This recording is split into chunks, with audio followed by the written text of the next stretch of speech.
Hi, welcome to this week's edition of Blue Talk. Again, John, Dave and myself are going to look back over Leinster's not so emphatic victory against the Scarlets, all the other Pro 14 action from the weekend, and of course look forward to Ireland's big game against England from Lansdowne Road.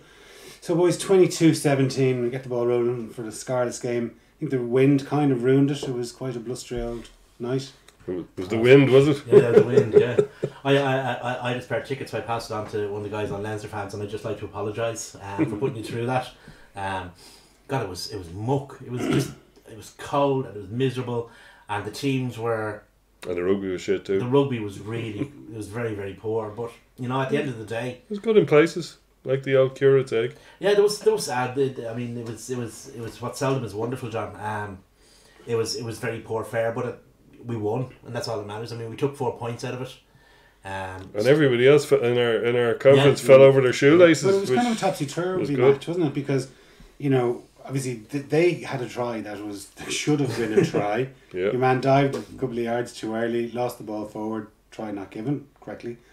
But if they had got that, they shanked a kick in front of the sticks. That's right, straight in front of the sticks, yeah. So that was potentially 10 points that they should have got. Mm-hmm. Then, of course, with 9 minutes to go, we got our last try. And you're thinking, God, the BP could be on here. Yeah. And then they got one back to make it a little bit nervous. Yeah. So even though it was quite a dire match, there was elements of excitement in it. If you looked at the scoring sequence without seeing the game, you thought, oh, that was quite a thriller. Yeah. It wasn't. But who knows though? If they had got some of that 10, some or all of that 10 points, perhaps we would have come back and scored a fourth try because we needed to. I know. Who knows? We can't balls, exactly. I suppose that one of the main talking points of it was Rob Kearney, and you know when he saw him coming back, I thought, okay, Joe Schmidt's given him an opportunity to impress, leading up to the Six Nations, get some game time under his belt. He kind of had a bit of a shocker. Well, I think it's been talked about a lot, but perhaps a little bit overblown. Like I'd say he was obviously minding himself. Because you could probably, at his age, you're thinking, minding himself from diving out of the way of tackles. Well, there's no better way to do it. That's true. I mean, you said Joe Schmidt gave him an opportunity to impress. I don't think he needed to impress Joe Schmidt. What he needed to show Joe Schmidt was that he was fit. He's fit. Yeah, he can run around. I mean... But like, can you imagine going through your head? It's the guy has such an injury record, and this is, you know, what age is he? 31, 32?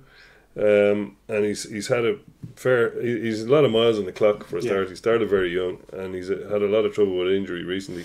So you could see going through his head, oh my God, I don't want to get injured the week before Ireland England at the start of the Six Nations. Any other week, I wouldn't mind getting injured so much. As I would this week. Nick Thompson sent this question on Facebook. Says Kearney's performance at the weekend could be described as an empty tin of pear halves, lackluster. Ooh, very good, yes. Mick. Typical Mick. So that one. He asked, is he going easy with an eye on Saturday, or is he still carrying a knock? I'd say he was not so much going easy, but you know he was just out there for a 60-minute run around. Mm-hmm. I mean, he came off at 58, 59. I think if there was ever any more of an indication it was a pre-planned thing, that was it. It'd be nice if it would have been nice for us if there were more bone crunching tackles, or he did some, or indeed any tackles. Well, he made 7 tackles. He missed 3, and amazingly, he wasn't the top tackle misser. And the top tackle misser was Rory O'Loughlin with 4, but he did make 10. So, did you make 10 attempts? Is it? No, so that means he completed 10. He missed 4 from 14. Okay. And Rob missed 3 from 7. Okay. So Rory did play a lot longer and, you know, make a lot more tackles. So he can be excused. But I mean, everyone was kind of shit, really. Well, Barry Daly would beg to disagree. No, he wasn't. Rory, James Lowe was very rarely shit. I was very impressed with Rushing Dowling when he came on. I thought he did well. Mm-hmm. And he came on in the second row as well, didn't he? Did, rather than because numbers wise, he looked like he was going to be coming on at 6 or something. Yeah. Maybe they didn't fancy bringing the even younger lad on. Yeah, and I don't think the glorious sight of a Coolmine prop galloping up the pitch has been seen since before my days. Yeah, he came on and really that was a great break. Up, didn't he? He did, yeah. We'll probably get to see that. He actually set up the try. Yeah. We see that when we look at the tries. Yeah. But it was like I was actually a rare moment of competence from the team. There was a sizable crowd at the game. There Was was just over 15,000. Yeah, it was a good and, crowd, yeah. Like initially when I walked in, I thought, driving to the ground was loads of people all milling around Balls Bridge. So I thought, well, okay, it looks like it's going to be a big crowd. Got into the stadium, it took ages for it to fill up, and then sort of into the first half, I kind of went, actually, no, it is quite full. Yeah. Well, the bars are quite sheltered. So I'd say it took people a while to Just finish that 14th point. Finish that 14th point. Summon up the courage to get out into the lethal cutting wind. Well, the only time I've ever sat in the north or south stand was at Ireland Fiji, Johnny Sexton's debut back in 2009, and I got drowned. But I can imagine that, because when you're sitting back where we are, you don't get any wind at all. You have to look at flags. Yeah. You have to look at flags. Bringing your drinks. I know, Rattle your jewellery. No, I don't. I sit on the other side to the posh seats. But anyway, the only time actually, or the most recent time I was in the north or south stand was this fixture last year, and again James Lowe scored a great try or a brilliant bit of finishing in this time last year. So at least he's consistent. well, all I'm saying is that when you're in those either the north or the south stand, you're very exposed to the weather because the wind seems to always blow north to south or south to north, or it's whatever way we're sheltered from the sun. It seems to swirl because the wind comes into the terrace, into the terrace, kind of from the north, diagonal into the north. But it must swirl around in the ground. But like you talk about James Lowe, he scored his 8th try in 11 appearances this season. But you could see from our vantage point on the terrace, he demanded that ball for his try. Yeah. He wanted to get over that try line. And in fairness, he did a good job of isolating himself against the player, and then obviously Gibson Park did a good job at the pass to get it to him, to give him that 1-on-1. And a 1-on-1, he's absolutely lethal, because he can either go around you, over you, through you, he's under you sometimes. He's like for an average winger, he seems to be a lot bigger than another average winger. He's quite a substantial lump of a big lad. Good grandchild bearing hips. Yes, he does. Do you want to have a quick look at the 3 tries? 3 minutes, huh? Yeah, so Rory O'Loughlin got off the mark just on the stroke of half time, wasn't it? With a patented day cattle twirl. We did seem to get a bit of momentum, and just as I'm saying that, the thing isn't moving at all, but we did seem to get a bit of momentum in the line out mall. And a bit scattery there, but he managed to get through. A nice step. Bit of a drop pass, and it was a bit. What would you call it, Dave? Shonky, a bit shonky looking. Bit of a shonky looking pass. But it did the job, and O'Loughlin did all the work there. It was just such a scrappy game, wasn't it? Yeah, I think that try is kind of indicative of the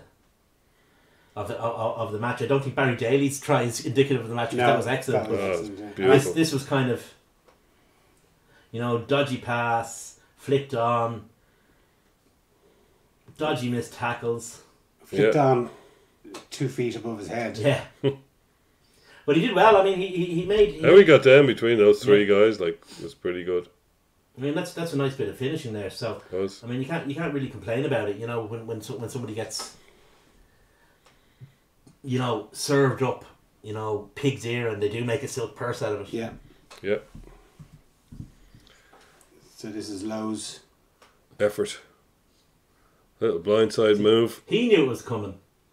The Scarlets winger knew it was coming, but there still wasn't anything he could do about it. And he does that Xavier Rush patented kind of where you drop the shoulder and lift the guy out of it no matter how low he goes. Yeah. He is a try machine. He is, isn't he? Yeah. And anything exciting that happens, you can be sure he's involved in it. But he is box office. Oh, yeah. Did I hear that he's looking to renegotiate his contract? I don't know about that. I do know that he made some positive comments about the qualification process. He does have another year on his contract. He does have another year. So, does he have a 3 year or a 2 year? He does have a 3 year. Yeah. Well, they don't disclose these things, Yeah, but not anymore. Yeah. I think it's assumed that he does because he's a project. He's the last of the project Yeah, players all those project players were on 2 years to see how they did. as No, a I suck it think and see, and then I think he's I on thought 3. I heard that on some podcast or radio show. I don't know. I didn't hear it. So you could well be right. Yeah, I don't know. Well, there's no. I don't think it's documented anywhere either way. So Yeah. I just assumed he was on 3, and I think everybody else did. I'm not sure it was actually documented, but he's either way. I think we'll be looking to keep hold of him For sure, for, but like- for Leinster or Ireland. I know, but like when he came over from New Zealand, I'd imagine his, Oh, here we go. his salary expectation was slightly Vac on Yeah. the charge, like a wildebeest. Do they have wildebeest in Georgia on the Well. steps? Not anymore. After he got at them, and that was absolutely sumptuous. It was a brilliant piece of finishing. How he got down to get that ball ahead of the other guy, I do not know. And he didn't just tap it down either. He caught it properly. I'd say about 3 inches off the ground when he caught it. He took a risk on it that the Well. defender didn't. I mean, he decided he went early. You get to see it now in slow motion. Nice bit of hands from Ed Byrne as well. Here Oh, he goes. Boom. Fair bit of pace on him for a big lad, isn't there? And a lovely little That's stroke from and then in underneath. Literally, that ball was 3 inches off the ground when he got it. And he got around the because he was initially, look how far behind the guy he is initially, and straight in. From that guy's perspective, he just came out of nowhere, took the ball off. But it raises an interesting question that Brian Hughes asked us on Twitter. How good is it to see Noel Reid playing like we always thought he could? Barry's tackling, he's still a suspect tackler. I won't have that said about Noel the Wall Reid. No. But anyway, so that grubber for Daly was pure visionary genius. If Carbery did it, the Munster fans would have him replacing Bowden. In fairness, Carbery's done one or two things like that himself, so I wouldn't. But I mean, Noel Reid's playing great rugby for us this year. He is, and I think he's the perfect example of a squad, of a very good squad player. Good professional. You've got the two guys that are Ringrose and Henshaw, who are obviously away with the national team, and then you've got Reid, who's got 120, 150 Leinster caps, and he's bringing through the Rory O'Loughlin's and the Conor O'Briens and of this world, and you know, encouraging them with their careers. And there's rumours, of course, that he's off to Leicester, which is, I think, is a crying Sad. shame. I think he'd be a huge loss if we lost him. I mean, because you don't really see the value of a guy like that until you get to this period of the season. And it's this period of the season where but maybe he doesn't want to be the guy who's valuable in this period of the season. Maybe he wants to be the guy who's valuable in the rest But of the like season. that's fair enough, Yeah. you know. Like you have to respect his ambition for that, but it's Of just a course. shame from a Leinster's point of view that our team is built on. You've got the superstars that are away playing for Ireland or representing the Lions, and you've also got kids coming through the academy. But you also need somebody who's kind of in the middle, Yeah. that is willing to take a back seat when the internationals come back, but can be the star of the show when they're away. Mm-hmm. Yeah, I would rephrase that slightly. Maybe not willing, but who reacts really, really well to have been forced into a backseat when the internationals come back. Because I'm sure Noel would love to be playing. I'm sure he would, but he has to be. He has to be Oh yes, realistic but to what he that. does is he doesn't go into a sulk or anything like that. He just acts like a real professional. And if he left, he'd be a real loss. Yeah. Because he covers that 10-12 slot really, really well. And even things that he may have previously had question marks over, like his goal kicking. Even his defence has improved immeasurably in the last Oh, yeah. 18 months, 2 years. It really, really has. He had a really good partnership with Theo there for a while. Do you He remember did that? actually, Where yeah. Theo would go 13 in some Yeah. of the games when the lads were away, and he'd go 12, and they were getting a bit of telepathy between them. And now, at that stage, he wasn't quite the wall in defence No. that he is now. But, you know, that, like you say, he's improved year on year at the defensive side of the game. Because, you know, I suppose from a low base, in fairness, Yeah. but he really has worked on it. Isn't that the definition of a professional, working on your... On your weaknesses, yeah. Well, that's all you Weaknesses. want. I mean, like you say, it's low base, but it's not low. We can see an improvement over the course of the last 2-3 years, Yeah. and that's kind of all you're looking for your players to do their best and get better, and that's what he's done. Yeah. The other man coming in for a lot of hate is Mr. Frawley. Yeah, Which, A lot of hate. yeah, he's getting a lot of slagging for throwing intercept passes, which, okay, he's thrown a few of them. He's Who's giving him the he's same been chance? he's been slightly, people on rugby forums and rugby fora, etc. in fairness, hate is a bit strong. Everybody's saying he's a young lad, he's going to learn, and yada yada. But I think it's a bit rich. The guy's not a wet day in the team. I think he's on about his 6th or 7th cap or something. And only the fact that we lost Carberry is why he's so much in the limelight. He probably would have had a longer development because he's a big lad and he doesn't look his age, which I think he's only 20 or 21 maybe. He looks like a big strong fella. I think he's going well. I'm quite. He looks like an adult, so he's getting adult criticism. I suppose that's it. I'm quite happy with how he's progressing this season. Absolutely. He threw it. I mean, if every player who threw an intercept was ditched, I mean, we'd have no Rog, no Felipe, no Stringer, no. Everybody's thrown them. So, and players more illustrious and experienced than he. So, I mean. You won't throw an intercept if you get the ball and you just kick it down the corner.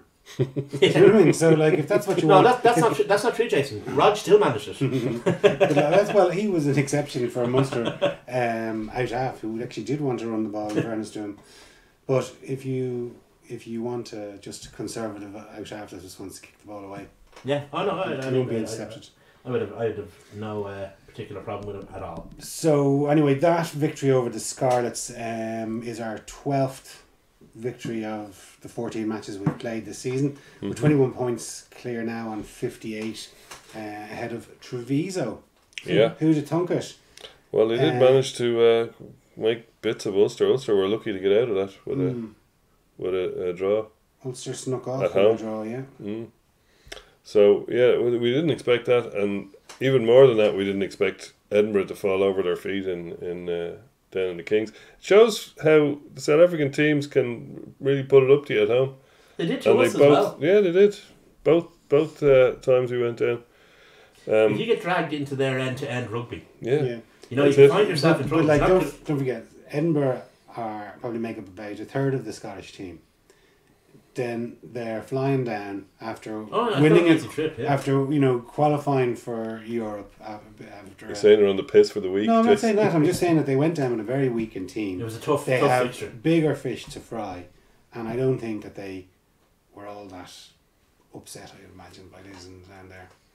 I don't know. I'd say they'd be pretty upset by the time Cockrell got at them. It should be a handy 4 points for you there. I'm sure the fact that they qualified for Europe is more than compensating. Yeah. Actually, Murdo Thompson, everyone's favourite Scot, has got in touch to ask, did anyone watch the Kings versus Edinburgh game? Oh no, I only watched the highlights. Could that have been one of the worst referees' performances in the Pro 14 this year? Funnily enough, the Pro 14 didn't show that part of it. And he points out that Edinburgh are not his team, but in his opinion, Dan John's decisions or lack of cards directly influenced the result of the game. At one point in the second half, there had been 18 minutes of continued collapsed scrums, one after another, and penalty after penalty, and warning after warning, but no yellow. Edinburgh did not help themselves, perhaps partly due to the frustration of the complete domination of the scrum not being rewarded with a few yellow cards.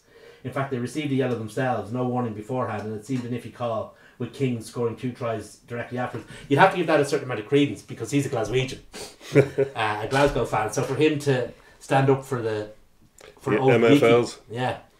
You'd have to give it. I like I say, I only saw the highlights of that match. There was some good tries scored in the Republic this year. So this weekend, Cheetah's got 1 or 2 absolute doozies as well. Yeah, there was a forward pass in the try-winning game. Game-winning try. The try-winning game. The try-winning game was very exciting too. So we just quickly go through the results. Obviously we mentioned the Kings beat Edinburgh 25-21. Cardiff beat Connacht 8-7 in Cardiff. Didn't see any of it, but it was funny actually. It was in both games. Munster and Connacht both had 8-7 scorelines. And Munster had the easier game on paper. But that match for Connacht was an ideal opportunity for them to put some absolutely breathing space, daylight between themselves and Cardiff. Now they've kind of opened the door a little bit for Cardiff. Yeah. Cardiff only 2 points behind them now on the table. That cluster is thickening, as it were. Yeah. Well, so you've got Munster on 48, and then you've got Glasgow 46. But there's the Ospreys and Connacht on 38 and Cardiff Blues on 36. So and the Cheetahs have a game in hand. I don't know if it's home or away, but it's against the Kings, and they're playing it this weekend. I think it might be at home. So if that's a 5-pointer, where does that puts That'll them? push them Right. up equal with Cardiff there in Well, 31. there you go. That's a very It's tight. not really relevant in terms of the European thing, because I don't think They're excluded, yeah. they're excluded, and I don't think that the likes of Cardiff, I don't think Cardiff and Connacht are going to be pushing for playoffs. We'll see. We'll see. But I think I think it can cause. I think that there's a nice little battle for that European playoff spot. Mm-hmm. There's 5 into 4 in that Yeah. in that conference, and kind of a similar enough story in ours as well. You've got, like, obviously we're streaking away with it on 58, and then you've got a cluster. You've got Treviso on 37, Edinburgh 36, Hi, Dennis. Scarlets and Ulster on 35. So you've got again 5 into 4, for your European playoff places. We could be mathematically out of sight by the middle of the Six Nations, you know, because we've 3 games against Italian and South African opposition, and 2 of them are at home. Like 3 wins there with an odd bonus point, and depending on what happens, mathematically it could be all over by then. Yeah, You'd have to say it's pretty much all over now, barring a disaster of unprecedented proportions. Yeah, but it's still very tight for the second play. For the two The 2 playoff places. places. Yeah, I mean, as I said, like Benetton on 37, Edinburgh 36, and Scarlets and Ulster on 35. You could throw a blanket over them, Jason. could, They're so right. tight together. and you can get that blanket from Benetton. Ooh, smooth. Well, so the Pro 14 resumes on 15th of Feb, so we've got 2 weekends off. Mm-hmm. And what happened in those 2 weekends? No, except a small little tournament, including What are we gonna do? it's just 6 nations actually. Minor tournament then. Yeah, so that kicks off on Friday night in France. France. So Stade de France. it's like we've seen how poor the Welsh teams have been in the European competitions and indeed the Pro 14. So it'll probably go over and thrash France. But Wales, on the other hand, as is their kind of want, they have won 9 of their last 9 games. Last time they were beaten was against us in last year's Six Nations. So, and in that time they've beaten the Saffers, the Aussies, Scotland, France, and Argentina. You know, so like they're taking scalps. Well, the old cliche about the Six Nations, in that after the first weekend, at least 3 of the teams won't be able to get a Grand Slam. Whoever wins that game, and obviously our one against England, are going to be looking serious contenders for the title. And if it's us and Wales, then the end of the. Are you saying the BBC will be rubbing their hands together, ITV or whatever, showing it these days? Who's showing it now? Channel I 4. know Virgin Media are showing Yeah. it, but Well, anyway, whoever it is, will be I rubbing think their it's hands ITV. together. Yeah, so it's you know, it's always the opening weekend is always a big thing, and momentum is not the word they always use in the Six Nations. So whoever gets that bit of momentum this week, it should be a belter in France on a Friday The night. thing to remember is that Welsh players, that their club form to a certain extent isn't entirely relevant, because they do lift themselves when they play for Wales. I mean, Warren Gatland has inculcated that club Wales mindset over the last number of years. Mm-hmm. And And it's his last Six Nations. it's his last Six Nations. But on the other hand, France had a better year last year than I expected. Their teams are going well in Europe, And then they lost to Fiji. and then they lost to Fiji. So Been another old only- cliche. They were only Typically beaten. Gaelic. They You were wanna only roll beaten out by another a old drop goal cliche? by Ireland.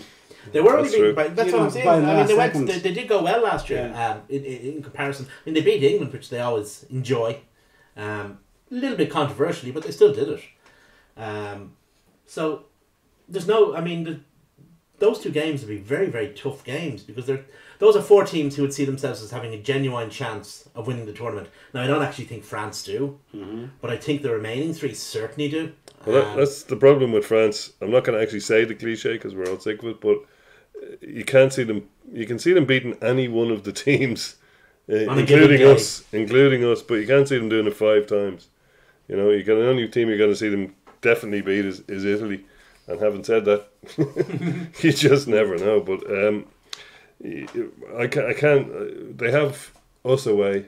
That's going to be a hard one for them, no matter what way you slice or dice it. And that is in the second last game. So if they get that far, they could give us a serious Rattle.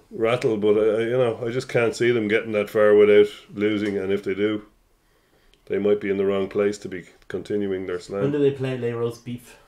They played. Is it the last weekend? I'm not sure. Not sure. Not sure. Could look it up. Because that's a game they'll be looking forward to. Yeah.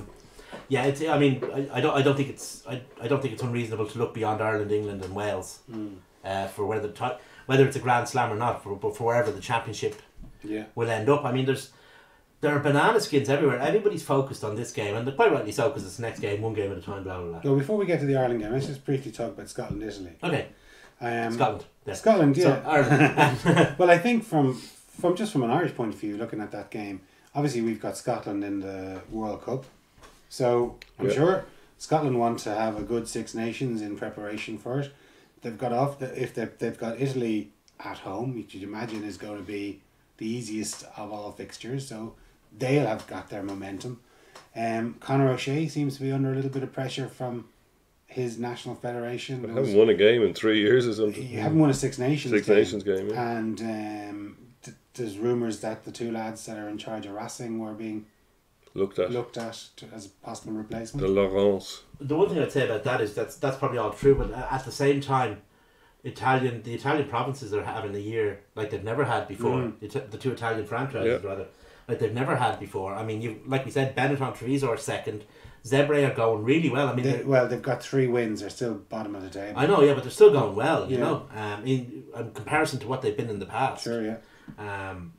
And he seems to have broadened the player depth, to a certain extent. So, can I see Scotland losing to Italy? No. Would it be the most astonishing thing that happened in World Rugby this year? Probably not either.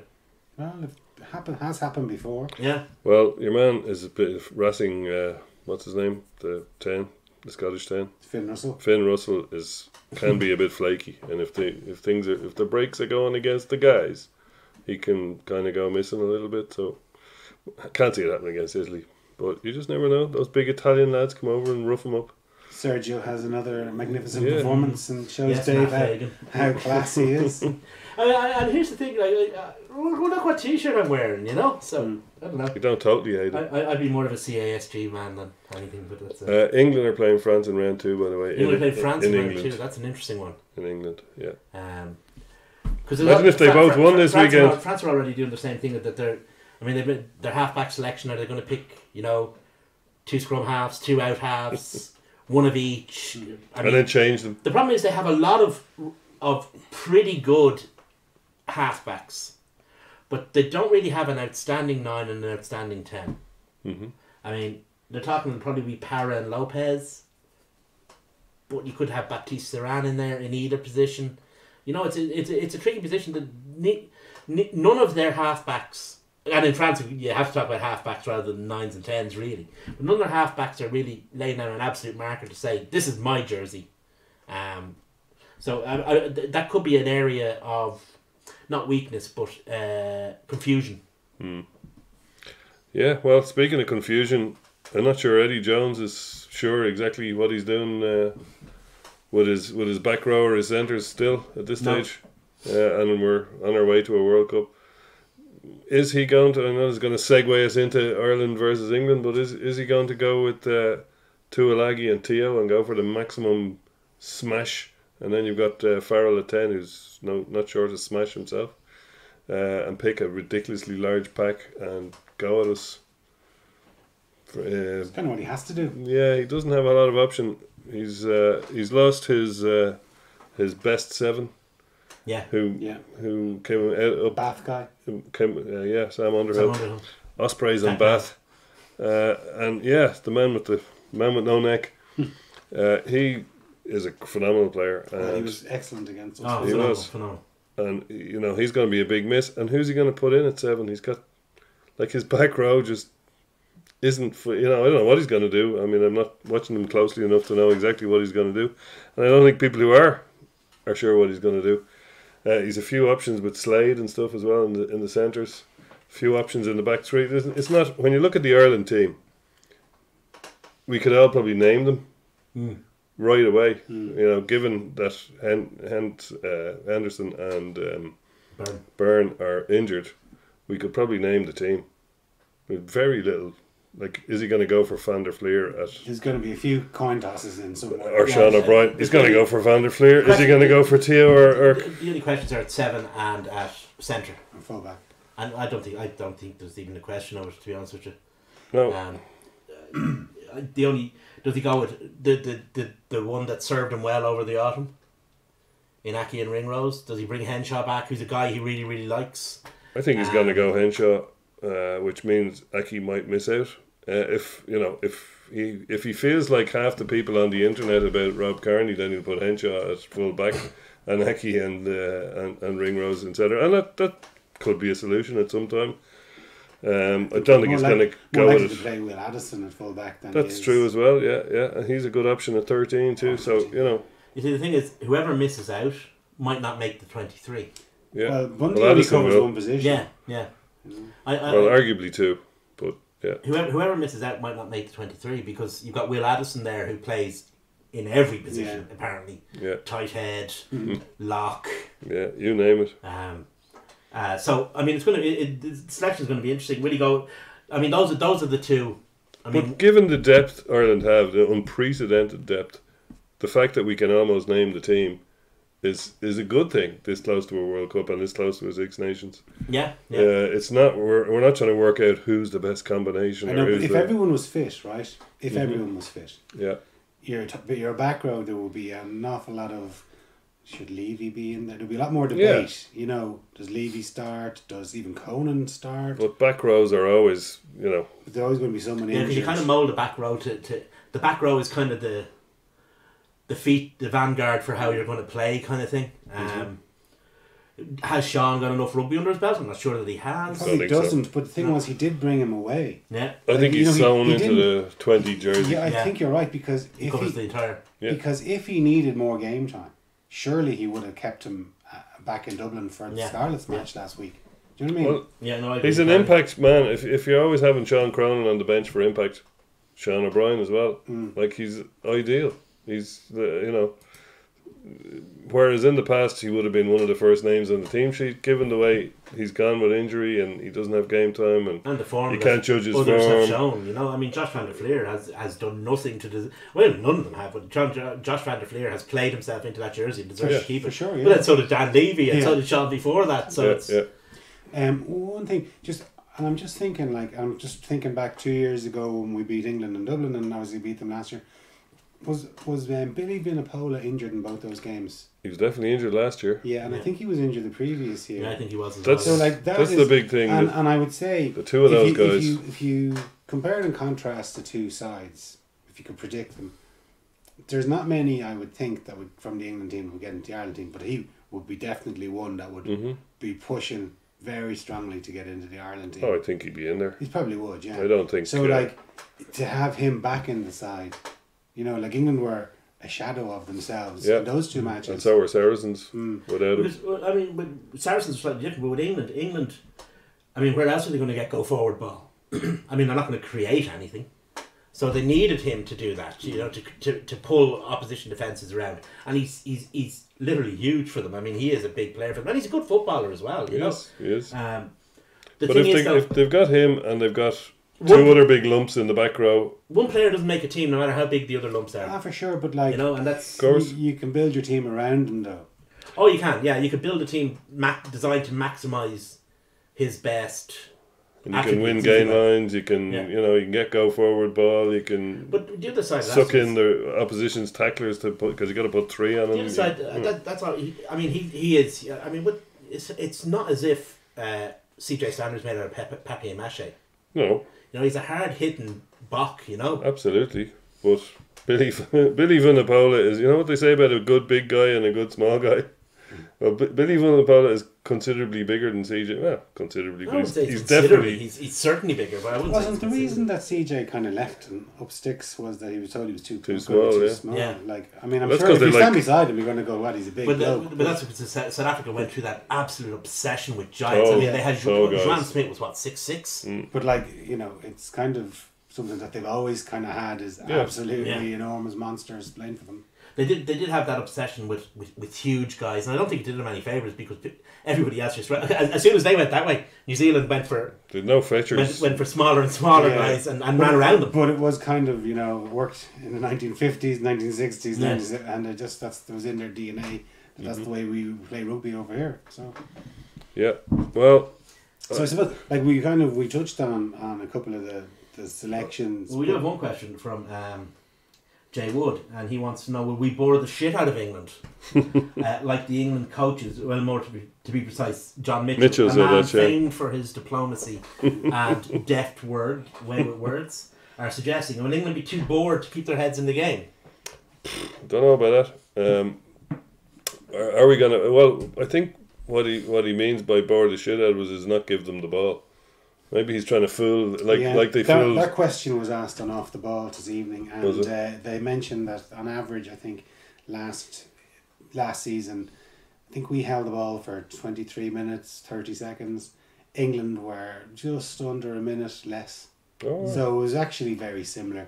The amount of time that both teams had the ball, so it's kind of a misnomer, really. Well, so there's going to be a bit of a contest to see who gets the highest of the possession stats.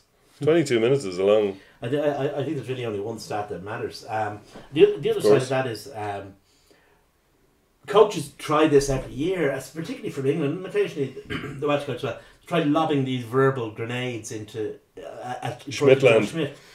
And the way he played, he just doesn't seem to care. It's like somebody said something. Yeah, it was very interesting to hear Mike Ross when he was publicising his book. He kind of said, if you come at Joe, you better have all of your facts. Detail, yeah. If you and I suppose he was coming from a point of view as a player, saying, why are we doing this? Why aren't we doing that? And you needed to be able to back it up, to back up your argument, to give him, ammo. Chapter and verse. Yeah, exactly. So if someone is trying to do it in the middle of a press conference to have a go at trying to get a sound bite across, I'm sure he doesn't give a damn. No. I don't think that. Well, I think Eddie Jones has realised that it's futile. Yeah. It's water off duck's back, mate. Because they're going to spend more time talking about it in press conferences than we are. But it just seems that they just try and copy the Mourinho blueprint of. I hope they do. I know, but it's like it's kind of this. It's just this, slagging off the opposition, slagging off the coaches, slagging off Sexton. You only have to listen to Sexton on the ref mic to know he doesn't get an easy ride from referees. When he goes up to one of them and he says, "I know you hate me, but you have to listen to me now." That's not saying, "Oh, come here and tell you I'm getting hit late. Oh, I'll have a look at that for you, Johnny." Yeah. Do you know what I mean? It's nonsense, and if you're going to come at them, back it up with some proper facts instead of just nonsense. Think of a good one. Yeah. Next time. If they come at us with a knife, we'll come at them with a gun. You come at them with a gun. Yeah. What is that? The Untouchables. Yeah. So, I suppose I was just going to say before you ask those questions, Dave. Does Smith?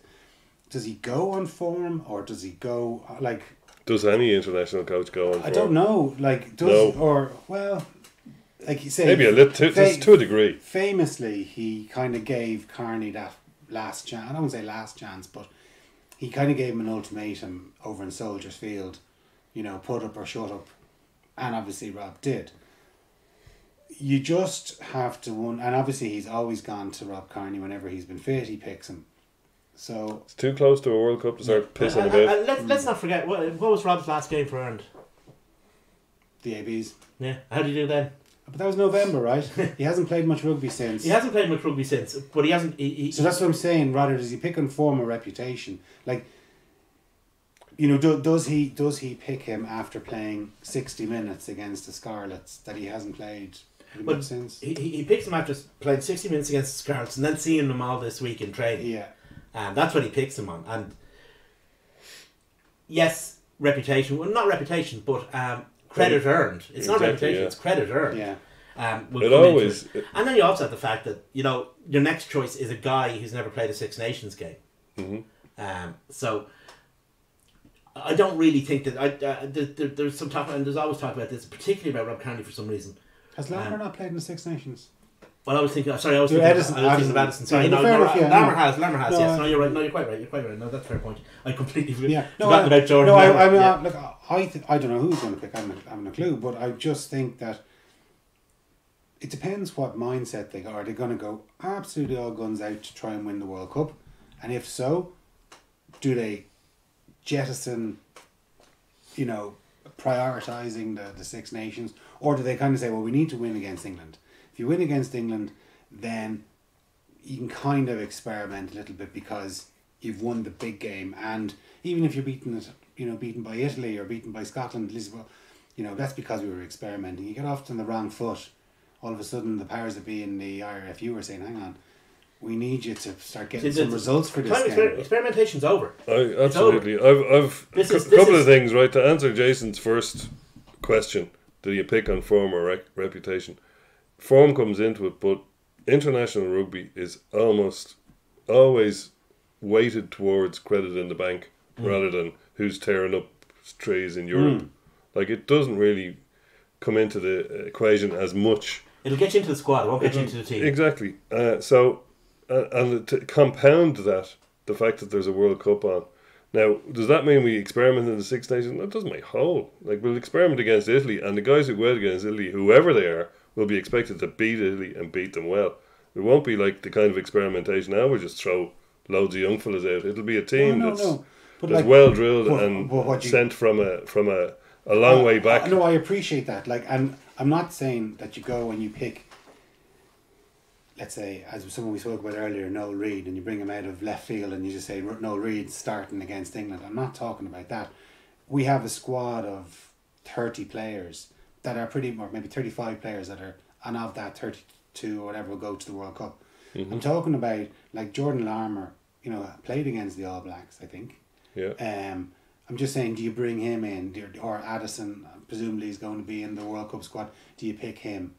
Do you give them opportunities? They're not really bringing fellas, parachuting them in from out of nowhere into the squad. These guys are going to be in the World Cup squad. But do you start them against England?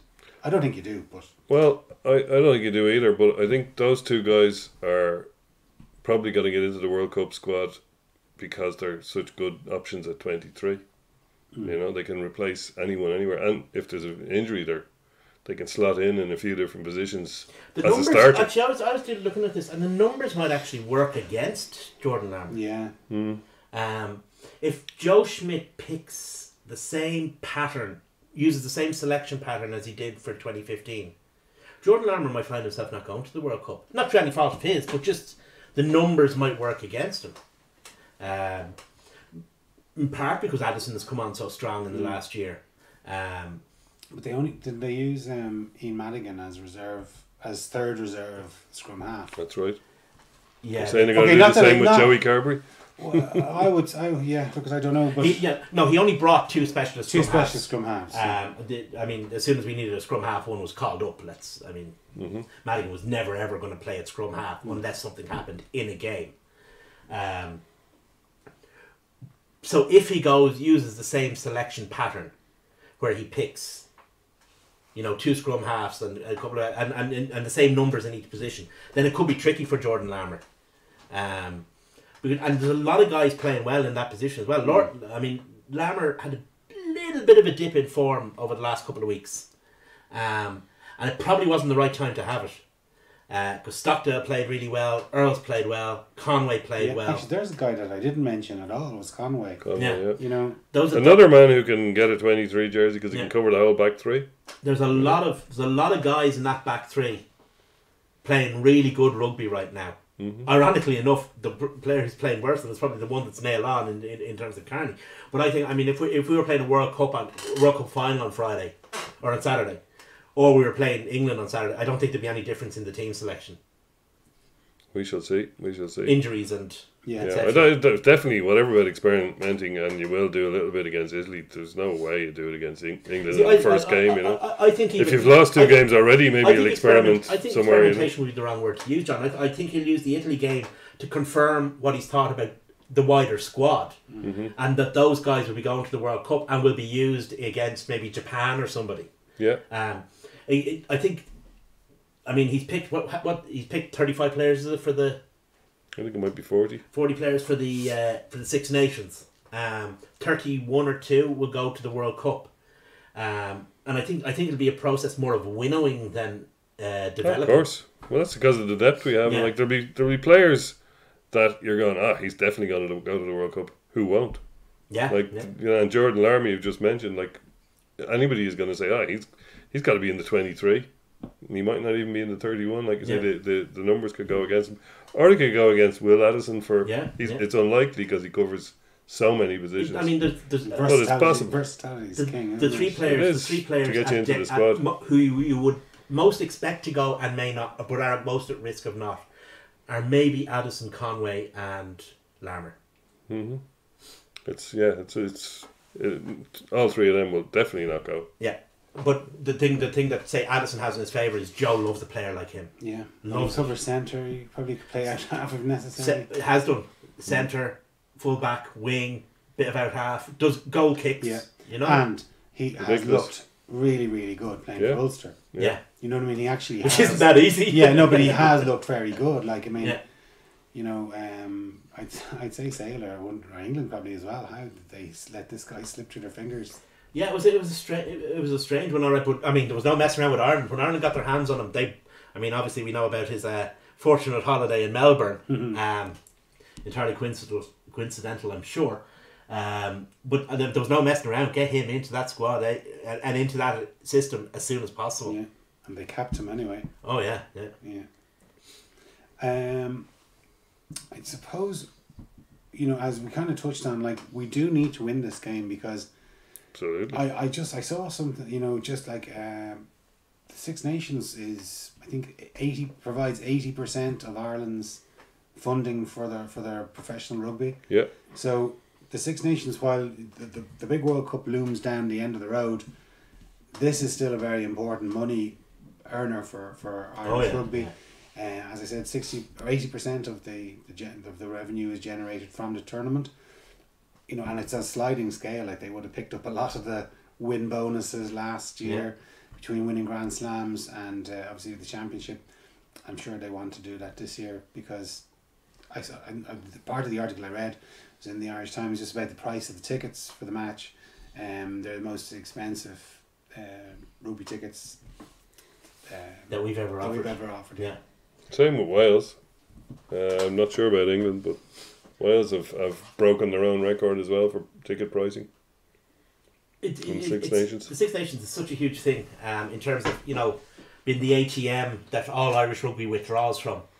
Then you have the situation where, you know, sponsorship revenue has fallen a bit, TV revenue has fallen a bit. So you have to make more money from the ancillaries. You know, and that's just the way it is. I mean, okay, it's really unfortunate. I mean, whatever about people getting... you'd be annoyed, like, about the ticket prices. Remember, for the first game of the Aviva... They were 100 quid, but it was the height of the recession. But it was the height of the recession, and it was an autumn international. And you had to buy all four. You know, this is the Six Nations, you know, and it's a game against England, you know, it is the big thing. And at the end of the day, this money, I mean, you coach kids in Coolmine, and this is the money that pays for those cones. Yeah. You know, ultimately. We've got gold-plated ones now. You've got gold-plated ones in Coolmine. But, I mean, that's what I mean. I mean, everything people talk about, and I see people say, for example, somebody on the radio was giving out about calling it the Aviva Stadium, that it's Lansdowne Road. That, I mean, basically a company were willing to give us 40 million quid just for that. I mean, and you don't have to even buy their products, you just have to do that. And that's a huge amount of money. I mean, it goes against, to a certain extent, it goes against my leftiness, but it's a huge amount of money that pays for so much. You know, you look at how much it costs to run a minis team, just in terms of kit and insurance, my fees, and Jason's pies and stuff like that. But it is an expensive game, you know, and it has to be paid for somewhere. Yeah. And if all you have to do is call it something. Oh yeah. You know, I'm quite happy to do that, so a bunch of kids can wear bibs. You know, good point. I certainly hated shirts and skins.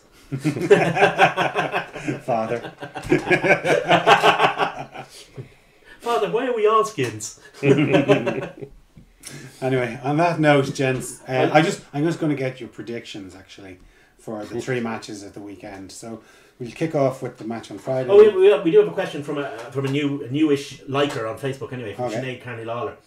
He wants to know young ones to watch out for the Six Nations, young players. I'm not. It's too close to a World Cup, I think, like we were saying earlier.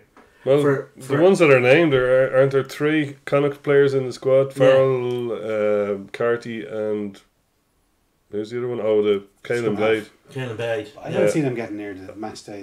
Not without injuries, I don't. Not this weekend, but they might for Italy. Might get one of them in there, you know. It's hard to know. I mean, there's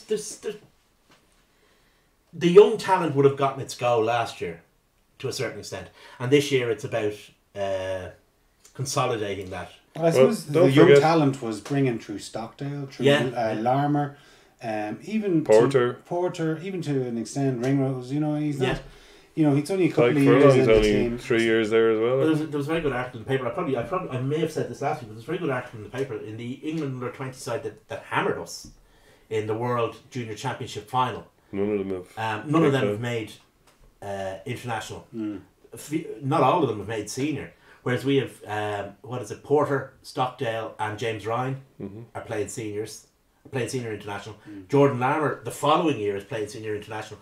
So when you think about it, will there be young players in the Irish team? Yeah, there's loads of them. They just haven't been there a while. But I think it's almost like that Smith, say at the last World Cup, realised that he scratched the surface and you take your 5 injuries out of it. It's a bit thin. And he kind of decided, I need to blood those guys. But there's no point in blooding them in the 2019 Six Nations. I'm going to blood them in the 2017 Six Nations and the 2017 Autumn Internationals. Hence, all of that team, the churn. I mean, if you looked at the squad from 4 years ago to now, like a massive churn in that. Yeah. And the amount of guys that have come through that are now we're ticking off our team. There's a whole rake of them there that we never heard of their names at the last World Cup. Yeah. You know? Well, if you look at the 3 I mentioned, who are the only 3 uncapped players I think in the squad, Tom Farrell is unlikely to displace his namesake Chris Farrell if he stays healthy. He's definitely unlikely to displace Aki, Ringrose and Henshaw. Jack Carty is unlikely to get in among for Italy he might. But Caelan Blade, there's like Cooney's okay now, but Luke McGrath's out and Kieran Marmion's out. And they would be perceived as the top 2 behind Conor Murray. Yeah, there is an opportunity there. Cooney is up there behind them, but that means that Caelan Blade is going to be rotated in there somewhere, maybe with Cooney in the Italy game. Yeah. Jack Carty could as well, with Joey Carberry starting the Italy game. You know, you could see a little bit of game time being given to somebody. However, whether they're going to light the place up is another matter, you know. Yeah, that's it. I mean, to a certain extent, Joe Schmidt is lucky in a way. He has a certain amount of good fortune that his predecessors didn't have, in that, you know, we'd say this is 2018, so we take 10 years ago, 2007 World Cup, which we all know was an unmitigated omni-shambles from start to finish. We knew who our starting 15 were then as well, but that's only because they were the only players that ever got this. There are guys now coming, not even out of the academy, some of the guys are coming out of school and they're ready for professional rugby.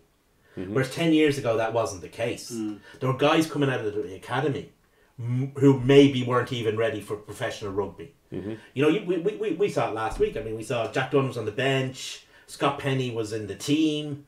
You know, there's and other young players that the point at which guys cross over from being schoolboys to being men players, if you want, has gone back. There is that element, but then we had a very, very ultra conservative coach. Well, that's true. Who was afraid to even use a bench, let alone blood players. Like if you say you're talking about that World Cup in 2007.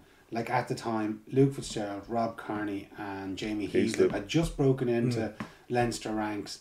That they were nowhere near getting, you know. But fast forward 2 years, all 3 of them went on the Lions tour. And like O'Sullivan just would not give youth its head back then. I shouldn't really have mentioned the actual World Cup itself. I appreciate, but in a decade, there's been such an evolution in, you know, schools rugby, not just in Leinster, obviously throughout Ireland. Schools rugby, academy preparation, the under-20s. I mean, It was under 21s back then, wasn't it? One other point is that players back, say, 12 years ago, they went for bulk. Like that World Cup, for an example, they all put on about a stone. Yeah. Whereas, it's obviously if you're coming out of school and you're 17 or 18 and you're a boy against a man if they've put on a stone from their fighting weight. But now if the fellas are a bit more leaner, the weight differential mightn't be. They've met in the middle. The strength and conditioning of guys coming out of school is better than it was. Sure. Because I remember meeting Luke Fitzgerald a couple of times when he was in sixth year, and he was kind of scrawny. I mean, he was obviously still more physically impressive than me, but he was kind of scrawny. And then you see him 2 years later. Whereas you see the guys coming out of schools now, they ain't scrawny. Yeah, that's true. So it's there has been an evolution, and with that result, the younger players are coming through earlier. If that makes sense. The younger players are coming through younger, but Ireland are looking at them younger. So we're not going into a World Cup where we're going to go scouting around, going, oh, is there somebody who we need somebody, because they've already been looked at. They're already there. I mean, I don't see any bolters from the Pro 14, if you like, the Pro 14 teams making the international squad. I can't think of any. No. England's Mike Halley might. I mean, he was brought into the system for a reason. I mean, he was brought in to be an international fullback again.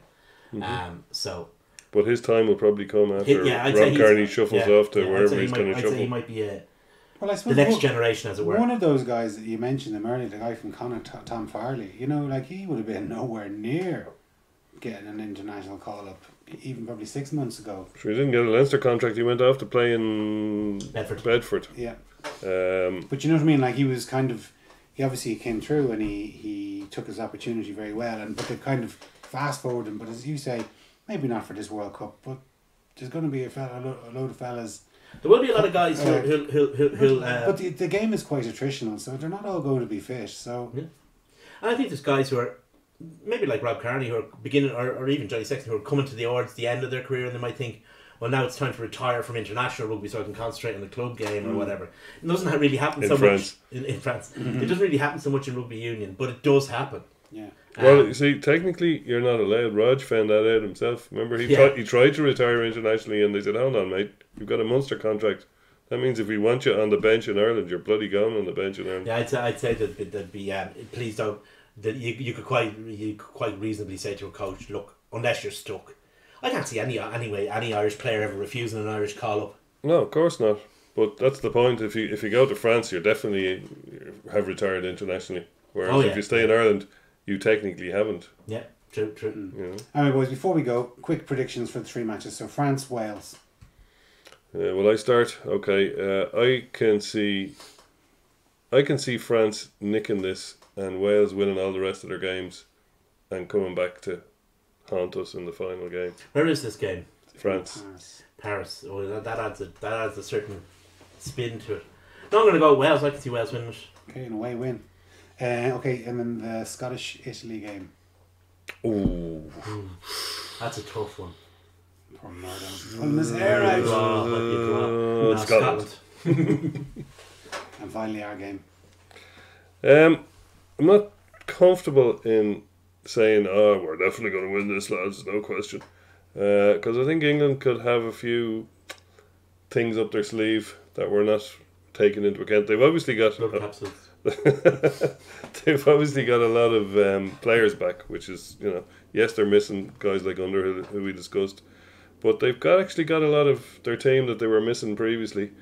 Is Launchbury yet? Did Launchbury get injured? Yeah. So that's a bit of a blow for them, because he's their kind of enforcer lock. Him and Underhill, I'd say, are possibly their biggest losses. But I think they've enough of a team there to cause us serious damage, and it's a bit of a toss-up for me. Whether I think we should do it. I think if we played England 10 times, we'd probably win 7 of them.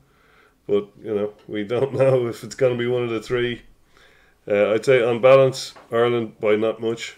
Ireland that'll be my prediction. Ireland at 100% beats England at 100%. Yeah.